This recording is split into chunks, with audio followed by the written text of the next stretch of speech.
யாழ்ப்பாணத்திலே 16 பெண் ஆசிரியைகளினுடைய ஆபாச படங்களை வெளியிட்ட 5 மாணவர்கள் தொடர்பிலான சம்பவம் பரபரப்பை ஏற்படுத்தியிருக்கிறது. இந்த சம்பவமானது யாழ்ப்பாணம் மருதங்கேணி உடுத்துறை பகுதியில் இருக்கக்கூடிய பிரபலமான பாடசாலை ஒன்றில் தான் இடம்பெற்றிருக்கிறது.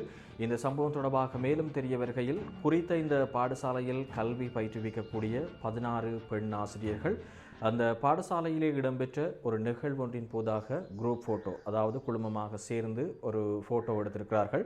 அந்த புகைப்படமானது ஏதோ ஒரு வகையில் அந்த பாடசாலையில் கல்வி பயிலக்கூடிய ஒரு சில மாணவர்களுக்கு கிடைத்திருக்கின்றது.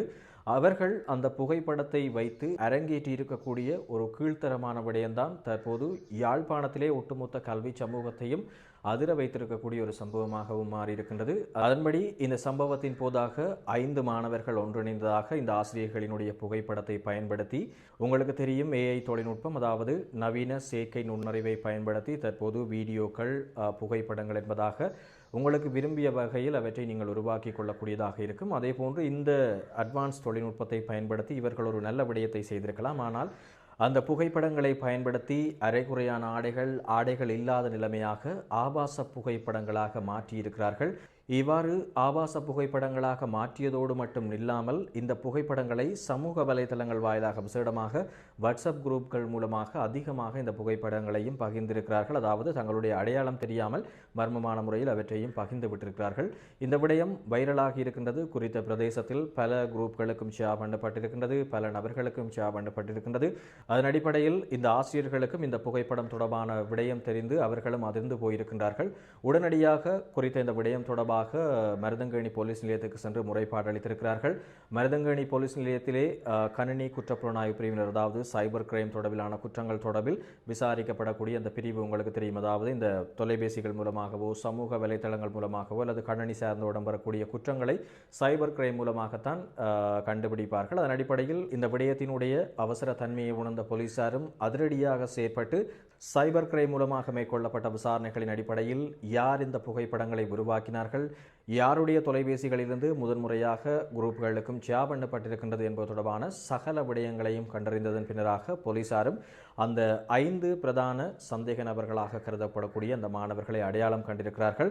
இதனை மேலும் உறுதிப்படுத்தும் வகையில் நேரடியாக அந்த மாணவர்களிடம் அணுகி அவர்களுடைய தொலைபேசிகளையும் வேண்டி பரிசோதித்த வேளையில்தான் மேலும் இந்த சம்பவம் உறுதிப்படுத்தப்பட்டிருக்கின்றது. அந்த 5 மாணவர்களில் 4 மாணவர்களினுடைய தொலைபேசிகளில் அவர்களால் உருவாக்கப்பட்ட அந்த ஆசிரியர்களினுடைய ஆபாச புகைப்படங்கள் இருந்ததும் கண்டறியப்பட்டதை தொடர்ந்து அவர்கள் கைது செய்யப்பட்டிருக்கிறார்கள்.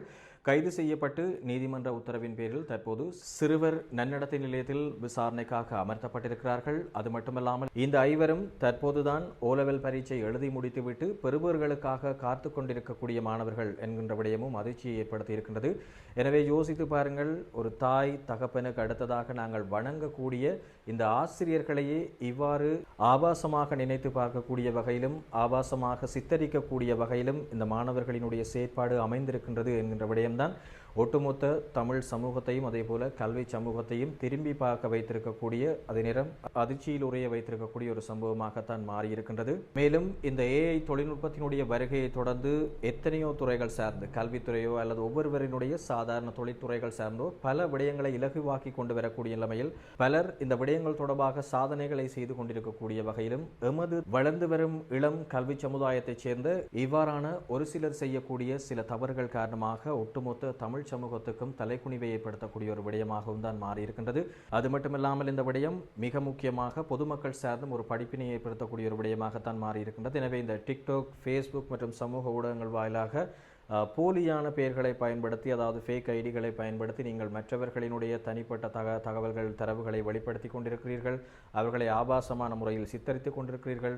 ஒருவர் தொடர்பிலான தவறான கருத்துக்களை பதிவிட்டு கொண்டிருக்கிறீர்கள் என்று சொல்லி சொன்னால் நீங்களும் விரைவில் கைது செய்யப்பட்டு சிறையில் அடைப்பதற்கான வாய்ப்புகள் அதிகமாக இருக்கின்றன. உங்கள் மீதாக ஒன்றுக்கும் மேற்பட்ட முறைப்பாடுகள் தொடர்ந்து கிடைக்கப்பெறும் போது சைபர் கிரைம் மூலமாக நீங்கள் எங்கிருந்து எவ்வாறு மர்மமான முறையில் செயற்பட்டாலும் உடனடியாக கைது செய்யப்படுவதற்கான வாய்ப்புகள் தொழில்நுட்ப ரீதியாக இலகுபடுத்தப்பட்டிருக்கின்றது. எனவே யாரும் தப்ப முடியாது. முடிந்தளவு உங்களுடைய சமூக ஊடகங்களுக்கும் பகிர்ந்து கொள்ளுங்கள். அதே போல யாழ்ப்பாணத்தில் இடம்பெற்றிருக்கக்கூடிய இந்த சம்பவம் தொடர்பாக நீங்கள் என்ன நினைக்கின்றீர்கள் என்பது தொடர்பான விடயங்களை கமெண்ட்ஸ் மூலமாக தெரிவியுங்கள். நன்றி உறவுகளே.